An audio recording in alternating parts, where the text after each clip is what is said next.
If you haven't heard about Anchor, it's the easiest way to make a podcast. Let me tell you about it. It's free, which is amazing. And there are these really cool creation tools that allow you to record and edit your podcast right from your phone or your computer. Anchor will even distribute your podcast for you, so it's easy to be heard on Spotify, Apple Podcasts, anywhere you get podcasts. And you get to make money with no minimum listenership, which is really cool. It's everything you need to make a podcast all in one place. Download the free Anchor app or go to anchor.fm to get started right away.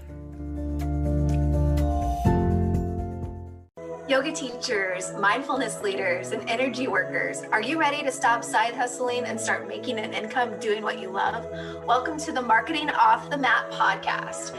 Every Tuesday and Thursday, we'll dive into conversations with successful creatives in wellness, business, marketing, and more to uncover practical methods to take you from A to B and have some fun along the way. My name is Jessica Cross, and I'm so excited to be here with you. Let's dive in. Welcome back to Marketing Off the Mat, and Happy New Year. Happy 2022 to you. I'm so glad that you're here. I'm so excited to start fresh with you and really dive into lifting your business up, lifting up your confidence so you can make a huge impact in your students' lives and make a good living doing it. So I'm just so glad you're here. My name is Jessica, and today we have an incredible episode with my friend Susanne Rieker. Susanne is a digital strategist helping yoga teachers and wellness entrepreneurs build a profitable online business. Susanne is the host of the Blissful Biz podcast, where each week she brings you the productivity tips, online core strategies, and mindset shifts that will help you create a business of your dreams. When she's not in her home base, and right now that's in Hamburg, Germany, she's exploring the world in her camper van with her terrier, Luna, looking for the most beautiful hiking trails and free Wi-Fi so she can work on the road. Today, we dive into all things website. So if you have a website, if you don't have a website, if you're thinking, I need to update my website, this episode is totally for you. Let's take a listen. Hey, Susanne, how are you? Hi, Jessica. Nice to see you again here. Nice to see you as well. Nice to be in community with you and have this chat. Thanks for your time. Thanks for having me. Oh my gosh. Yes, absolutely. I have been following you for a little bit, and I just love all of the stuff that you're putting out into the world and helping yoga teachers really level up themselves and their businesses online. And I just knew that you had to be a guest on the podcast. So I'm so glad you're here. Thank you. That's so sweet. I mean, I felt the same when I reached out to you. So I think it's mutual. Yes. That we admire each other's work. Yes. Thank you so much. That's very kind as well. So I would love, since we already know each other, I would love for you to introduce yourself to the audience and tell us a little bit more about you and how you got to today. I love to. So my name is Susanne Rieker. I'm from Germany, from Hamburg, and my background is working in digital advertising. So I've been working in advertising agency for a really, really long time. And then I went to Bali for yoga teacher training at the end of 2013.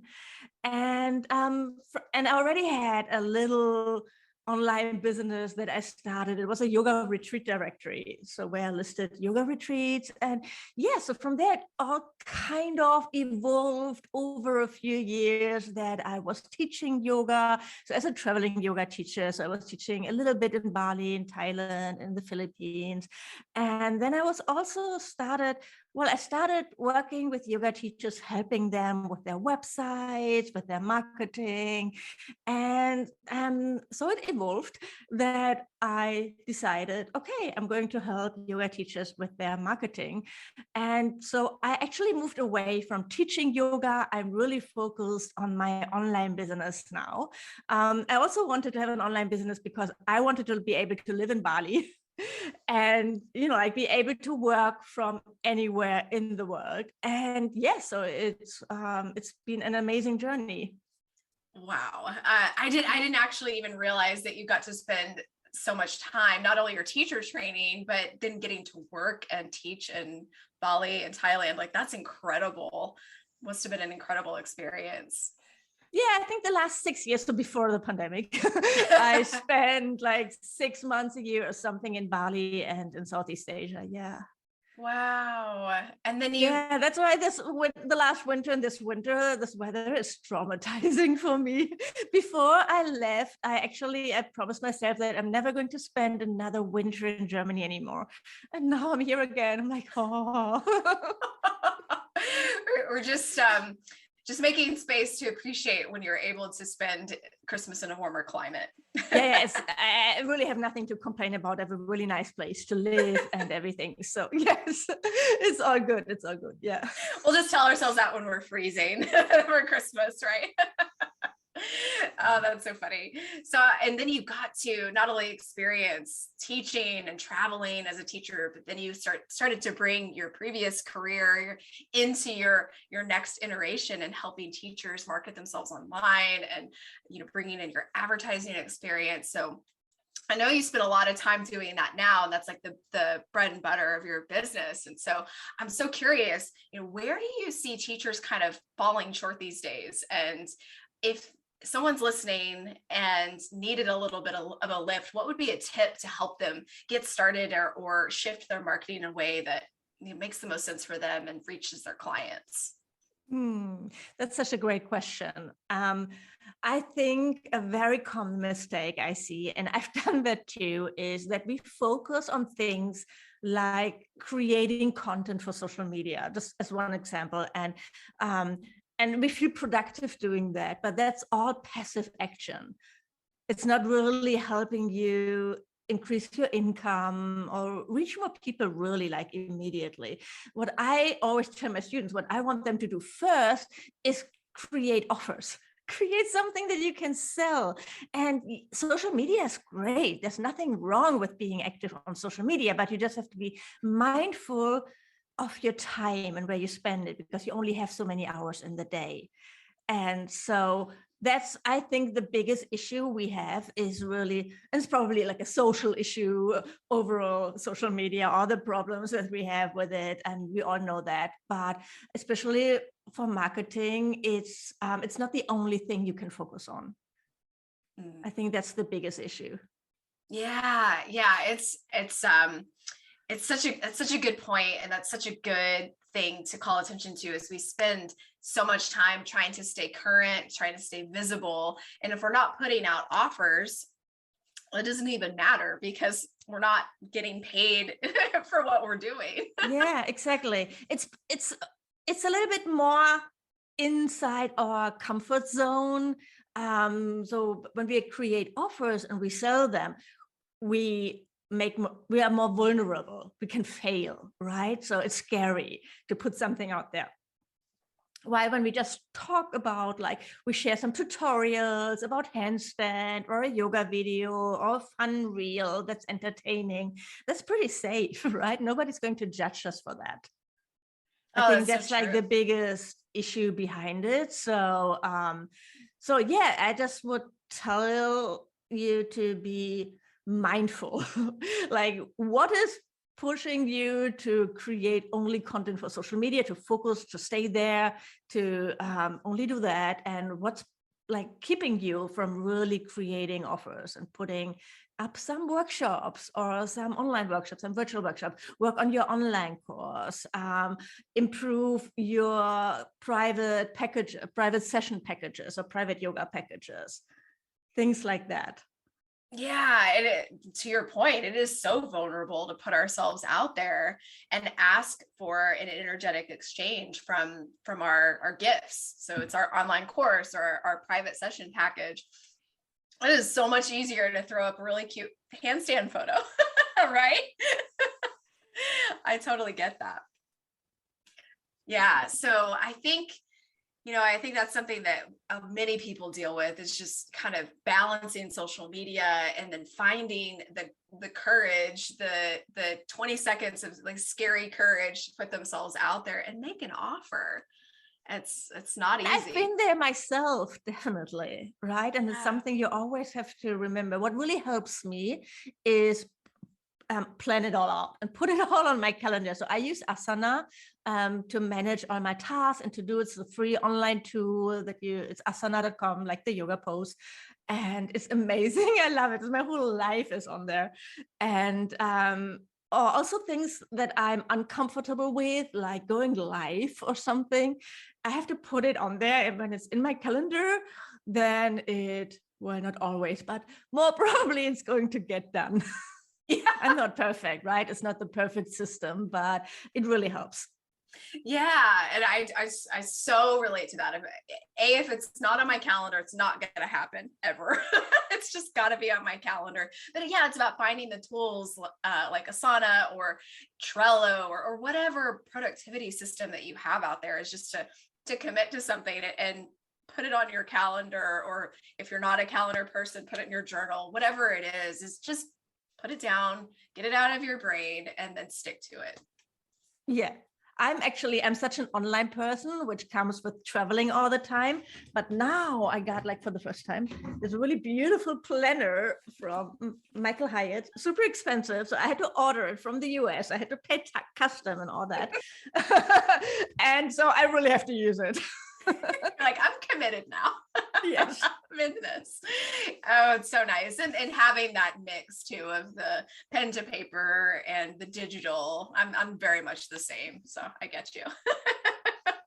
Yeah, I want to track more, like, my goals. And like before that, I just wrote them in my online diary, and then I never really looked at them again.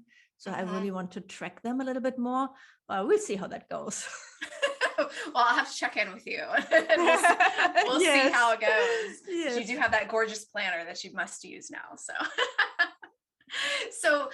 I know one of the things that you have such an incredible wealth of wisdom and knowledge in is websites, and specifically websites for yoga businesses. So how does our website fold into our overall marketing strategy as yoga teachers? So I think you need a website as a yoga teacher. I know there are people who say you can get started just with a Facebook page or with an Instagram profile. And yes, so you can get started. But when you're really serious about your career and building a business as a yoga teacher or healer or coach, you need a website. It's like your shop window, and you want it to look engaging. You basically want people to step into your shop, right? Get them through the door. So you show them all the nice things that you're offering. You want them to know what they can expect, why they should step inside. And that's everything that your homepage has to do, basically.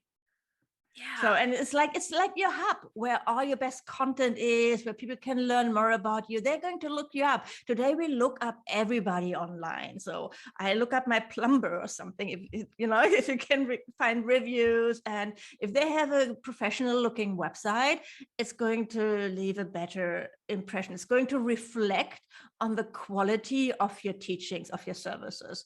It's unfortunate in some cases, definitely, but it's just a fact. Yeah, it's the world we live in right now, and yeah, even more so since the pandemic, I think. Maybe I don't really know about that, but and I also mean with professionally looking, I don't think you need to hire someone. You don't need to hire a designer, especially when you're just starting out. Professionally looking means it's easy to use. So there are not too many spelling and grammar mistakes. I'm not the grammar police. Nobody's going to mind when there are a few mistakes here and there, but when everything reads like, I don't know, like a fourth class, I don't know, like a school kid put it out there, it's not going to look professional. You want all the links to be working. You want forms to be working. You want it to look good on a mobile phone and usable, so people can really use it on a mobile phone. Everything's working. Those things are important. And then when you're just starting out, it doesn't need to have all the bells and whistles. That can come later. So when you really have a successful business and you have money coming in, yes, you can hire someone, you can outsource that.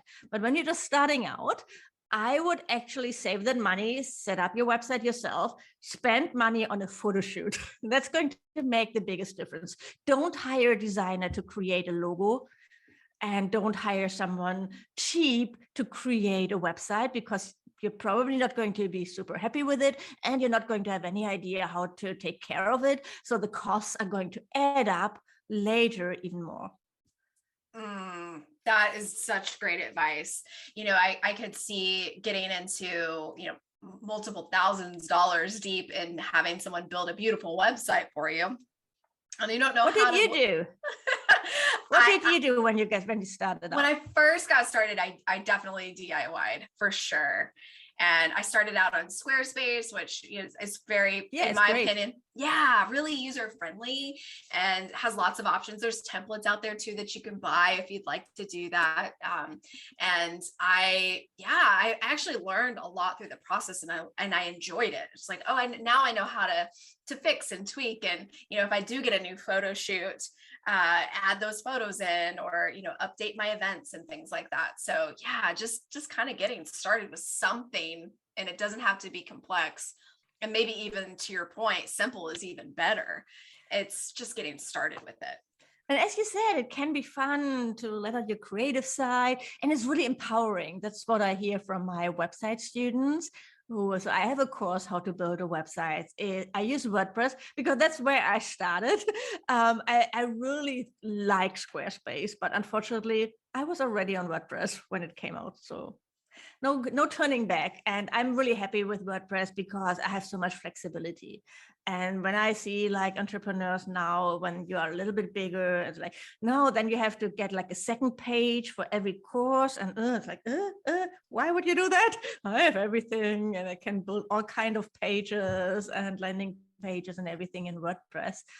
But I know a lot of yoga teachers use Wix, which is really easy to use. And I might not like the look as much, the look and feel, but that's just personal taste. It really doesn't matter so much as you think. So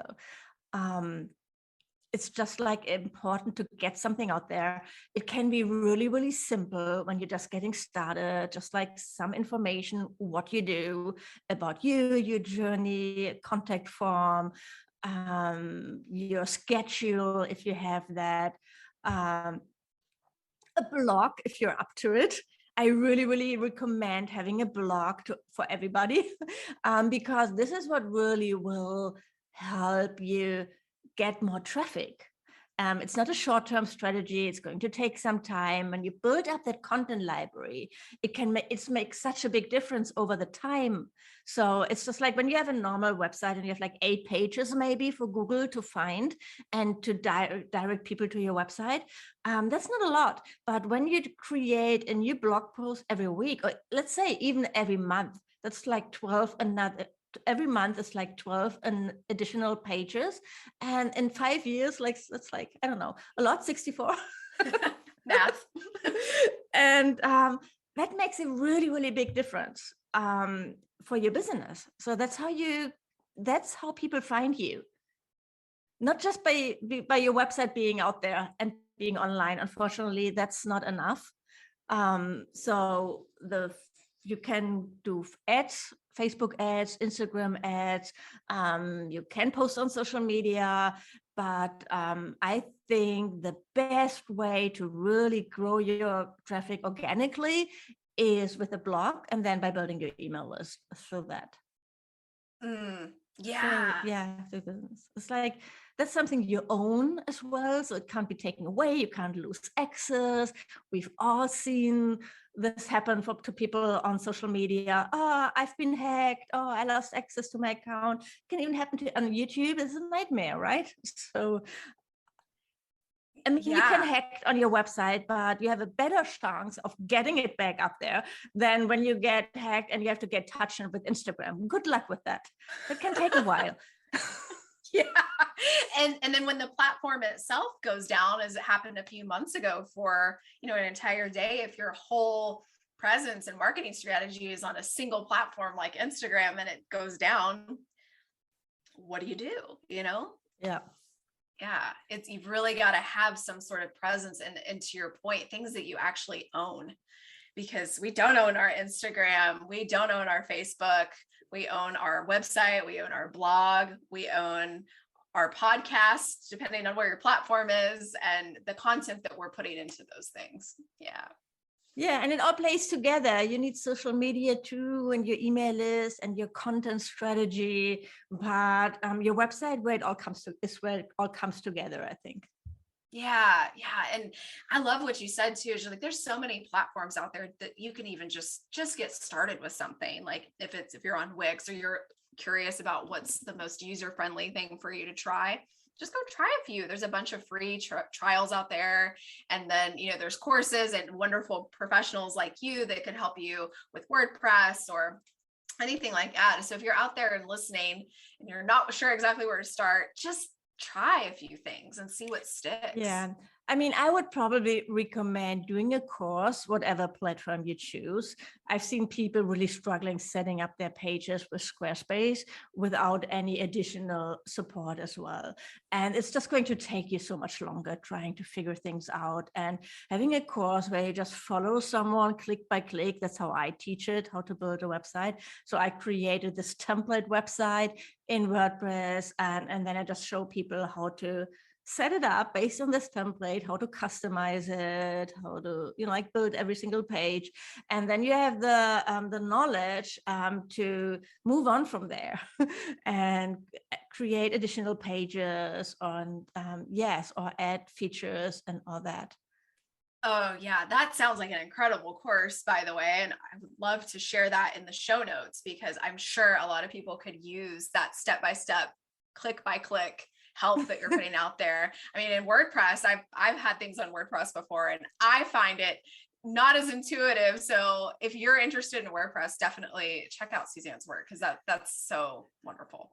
I agree. Probably Squarespace and Wix are easier but first, like when you look at it, it's probably more intuitive to use. Yeah, but WordPress is not rocket science either. So it's true. And there's just, for WordPress, there's just so much that you can do with it. It's so customizable, and you can really get in with all the different plugins that they have and make it yours. So it's definitely not off the table, especially with amazing courses that you're putting out like that. And you really own it as well. So you're not really dependent on someone else's platform. So WordPress, the self-hosted version, is totally free. It's an open source project, so it doesn't belong to a company or anything like that. So you just have to pay for your hosting, which is like $4 or something a month, up to $10. And then you have to buy a theme, which the one that I recommend is a one-time fee of $60. So one time, so not every year or something. So, and that's it. That's amazing. That's very affordable. And your domain, of course. Yeah. Yes. Yeah. But also you add that package in together, you're spending, a little over the time. $100. Yeah. Yeah. A year. That's nothing. Or not, actually, you said it's even an annual, or not even an annual fee for some of that stuff. So that's very affordable and doable. It's good stuff. So what else did you want? There was something I think you wanted to ask. Oh yeah. So, okay, for the folks that are listening, the teachers, the healers, energy workers that are out there, let's say, it's the beginning of the year and they're wanting a couple of tips, 1 to 3 actions that they could take right now to up level themselves with a website or their online presence. What would those be? Okay, the thing I see most often on websites is, and I've done that mistake on my first website, is that people don't have a picture of themselves on their homepage anywhere. Can you believe I did that myself? I was like making all the excuses in the world, like I don't have any good pictures and I add them later. And it was really just fear of putting myself out there. And I'm not really the expert yet. I didn't really believe in like my expertise, and I see the same thing happening in my students, and it makes such a big difference. People want to get to know you, they want to connect with you, they need to see your face. So that's, I think, the biggest difference. And the first thing you should do is check your homepage. Do you have a picture that pretty much up there where people can see your face? And not just like your bag with a beautiful sunset. And I don't know, there are so many beautiful options, but no, we need to see your eyes. people want to connect with you. So that's like the first thing. The second thing I would say is open your website up on your phone and see what it looks like on there. Is everything working? Pictures looking funky, like cut off weirdly, or headlines cut off weirdly? Do you have, so depending on your platform, you might have more or less options to optimize it, but just try to find out what you can do to fix those things. So to make sure everything's working as it should, like, is it readable? Like when you have your schedule up there, maybe you have it like as a graphic and that's readable on your desktop, but when you look at it on your phone, it might be super, super small. The same is actually very much, happens very much with logos. So when people have logos that have a lot of text in them, it's like, and on the mobile phone, it just looks like this blurb. And it doesn't make any sense at all anymore. So yeah, just like, you probably won't have to change everything. Not everything has to be perfect, of course, on your mobile phone, but make sure that everything works. Okay, and a third thing, let me think, make sure you have options for people to sign up to your newsletter. And don't just say, sign up for my newsletter, boom. Make it a little bit more enticing. So if you don't have a freebie yet, that's fine. You don't have to stay stuck there. A freebie is something you give people in exchange for their email address, like a free checklist or a free yoga video or something like that. If you have that, great. Maybe you can also set up something really, really easily, but otherwise you can at least say something more engaging. So your copy can be more engaging, like sign up for my inner circle, get my monthly love letters with personal stories, exclusive recipes and special offers, or something like that, that makes it a little bit more interesting, that shows your personality, and that like makes people want to join your community. And then have not only one form on your website, so on your homepage you should have one. I also like to put one in the footer, even if rarely anyone uses it. But like when you have people asking you, oh, where can I sign up for your newsletter? You can tell them, oh, it's in the footer on my website on every single page. Something like that. So that makes it just really easy. And then you can also have a pop-up. Yes, they are annoying, but they still really work. What I like more is to have this info bar on the top of each page to promote something special, like an upcoming workshop or event. And so there are tools that, for example, Hello Bar, I use Convert Plus, which is free with the theme that I'm using for WordPress. Yes, and that's really, it's not as distracting as a pop-up, but it's still very, very visible because it's right on top of every single page of your website. So many great tips. I'm taking mental notes too about my website and what I need to adjust. And those are so great. Like, yes, we've got to have a picture of you. We need to see your face so we can connect. And, really spending some time looking at your own website, like after you've taken some time to, put yourself out there online, like take a look at it, look at it on your phone. Is it easy to use? Are the links working? Just like the kind of the basic stuff. And then, yes, we've got to have that email list opt-in, be it a freebie or a form or both. And I love that advice about having that top bar instead of the pop-up. That's a really good tip. Yes, and I think that's something, it's a really great start to set up your website. I mean, I have tons more things I can talk about websites all day long. I love it. And that's why you do what you do. So good. Okay. So big question.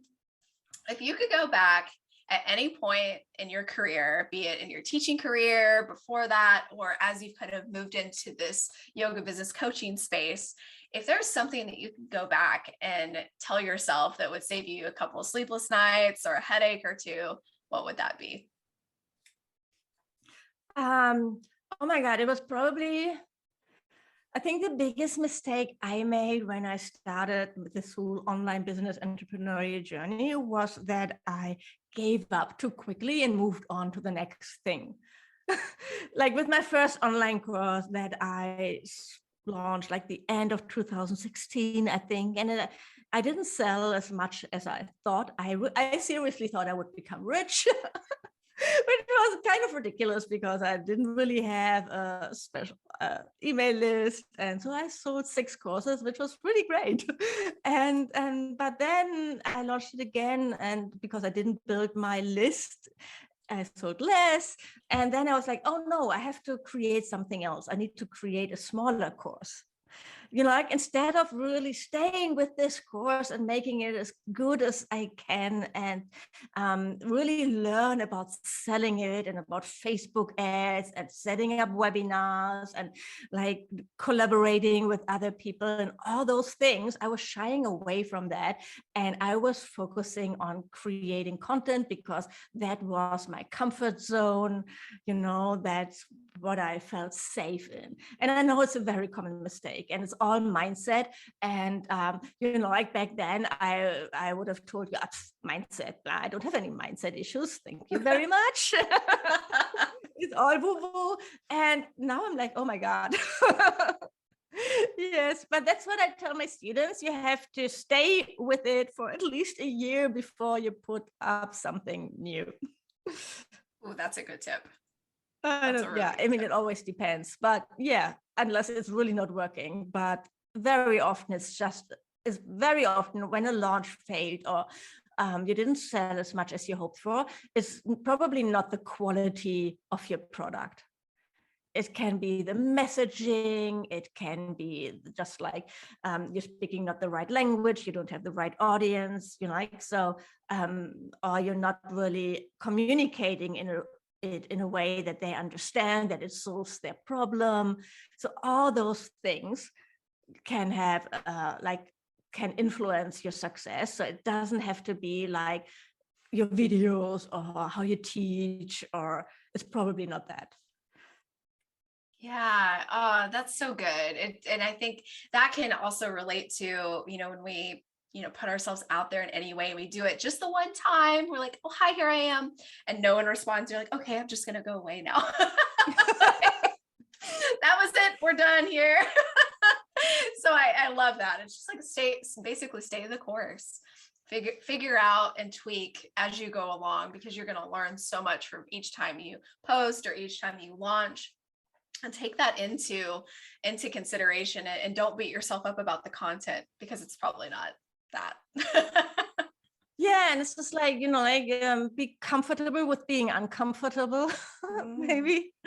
I think we've all been there, but I'm also, it's can be hard. And I think we also have to learn not to be too hard to ourselves and compare ourselves with other people who maybe have more success faster, and give yourself some grace. You're just doing the best you can, and you like baby steps, I think, are fine as well. Yeah. And the comparison point is such a good one, because I think we look at others and we see, maybe we just came into their space, into their community, and we see where they are and we relate to where we are. And we somehow think we're on the same chapter, but they may be 50 chapters ahead and have had this windy journey to get there that we just can't see.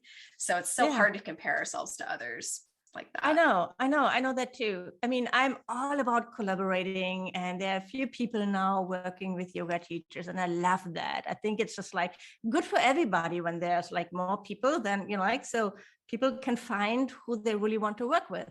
But there's one more girl, and she's amazing. I admire her so much, and she's so much more successful. And it's like I had to unfollow her because I wasn't able to really just be happy for her. It was all like still this feeling inside my belly that I'm a little bit jealous.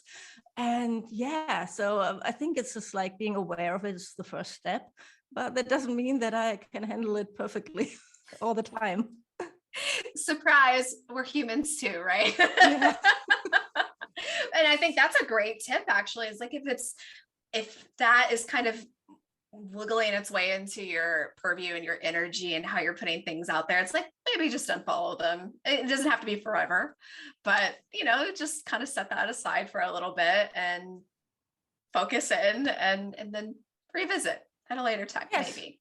I think that's a great tip as well, to stay in your lane and, just like put your blinders on when you're working on something. So you also don't want to get too influenced from what somebody else is doing. It's very easy to, because there's so much noise and there's so many people we admire, and then we're like, oh yeah, I want to do what she's doing. Oh yeah, I want to do what she's doing. And then we kind of lose our distinctive personality, voice, whatever you want to call it. Yeah. Yeah, that's so true. And I think for the teachers and the healers that are listening, something I hear so often, there's just so many teachers. There's just such a big community of people that are doing what I want to do. And it's so important to remember that our unique voice is what draws our clients, our right fit students to us, and no one else can do that but us. Yeah, it feels like everybody's a yoga teacher now, but we just have to accept that it's not going to change. And when you look at other industries like acting, oh my God, so competitive, or modeling, you even get judged by other people in a way that is really, really weird. And or writing, authors, nobody's they still put out books.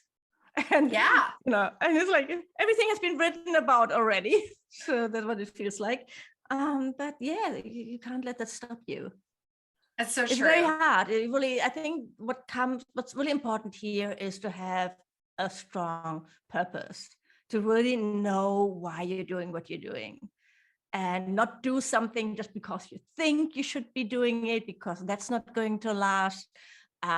You really have to have that deep urge and this vision of where you want to get to, like why you do what you do. So it can evolve over time, but it has to be really, really strong.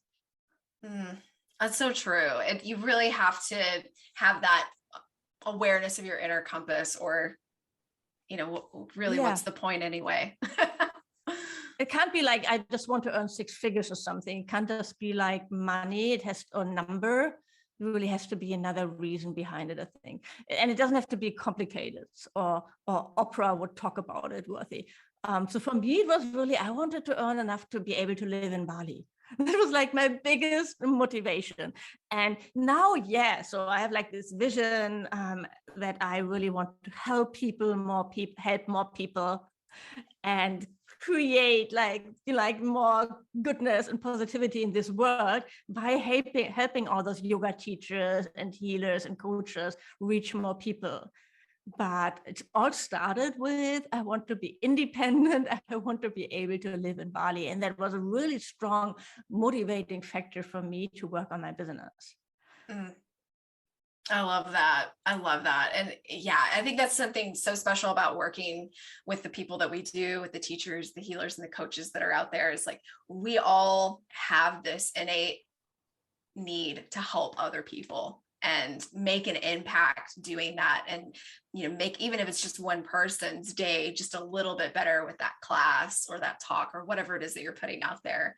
And the money comes after. After. It doesn't have to come first. And it's never about like a certain amount of salary. And it's about this feeling of freedom, of security, how much money do you really need for the lifestyle that you envision? And I think that's what you need to look at. Yeah. That's great advice. I love that. So tell me, what cool stuff do you have coming up that we could check out? So when you're interested in websites, because that's what we talked about, I have a masterclass that's free, how to I don't even know what's the name of it anymore. It's like the website masterclass in my universe. And it's like where I teach you like everything you need to know to set up your website, like what to put on your homepage, how to structure your website, how to choose your colors, all those things. It's super actionable. So I can share the link with you for that. You also find it on my website, SusanneRieker.com. And if you're more interested in learning how to build an online business, I have a workshop day coming up in January. So I don't know if that is actually before this episode comes out or after, but it's happening middle of January. And otherwise, I also have like a private training that you can sign up, how to build your online business and build a profitable online business. Beautiful. Yes. And this, the cadence of airing should work out perfectly for this. So we'll be sure to include the links to your masterclass, your workshop, and all the other cool stuff that you're working on. And of course, your Instagram and your website as well, so people can follow along. So this is so great. Thank you so much. And if you have any questions about websites, you can also DM me on Instagram. Yeah, as I said, I really love talking about websites and helping people there. Beautiful. Well, if you're listening and you have questions about websites, go over and DM Susanne, because she's gonna give you so much, even more from this episode. So just take her up on that and give her a follow as well while you're there. All right. Well, thank you so much. This was incredible. I'm just so grateful for your time and all of your wisdom and knowledge and friendship as we move into this new year together. Thank you for having me. Thank you. Bye. Bye. Wasn't that the most incredible conversation? I absolutely love Susanne. She's a wealth of knowledge. Definitely go check out the show notes, because I have some really cool links to the resources that she mentioned in our chat. She has the free How to DIY Your Dream Website Masterclass. It's on her website that she talked about today. And then also this workshop that she mentioned that's happening on the 12th of January called Forward is also in the links. Both are completely free, so you definitely want to check those out. And you can follow her over at Susanne Rieker on Instagram. She's so great. I love her content, and I love watching her dog Luna and seeing where she goes in her camper van. So definitely check her out. And I hope this chat lifted you up. I hope that you're feeling inspired as we're stepping into the new year. And if you're not, I want to say you're not alone. It's totally okay to go through those moments where you're feeling a little bit stuck, a little bit paralyzed by the fact that you have so much to do and little time to get it done. And I'm here for you. Stay tuned, because I have some really cool things coming up, and I don't want to spoil it just yet, but stay tuned to the podcast. Stay tuned to my Instagram. It's at jessicacross.co. And if you're not on my email list, send me a DM or check out my links in the show notes, and as well as in my Instagram bio, because I can add you. So you'll be the first to know when all of those really cool resources come out very, very soon. I'm sending you so much love. Have a beautiful rest of your day. Talk to you next time. Thanks for listening to the Marketing Off the Mat podcast. I love hanging with you as we figure this thing out together. Do you have an idea or something to share with me? Send me a DM on Instagram at jessicacross.co and let me know what's on your mind. I'd be so grateful if you shared this with someone who could use this episode. And if you get a chance, please rate, review, and subscribe on Apple Podcasts, Spotify, or wherever you get your podcasts. Catch you on the next episode. See ya.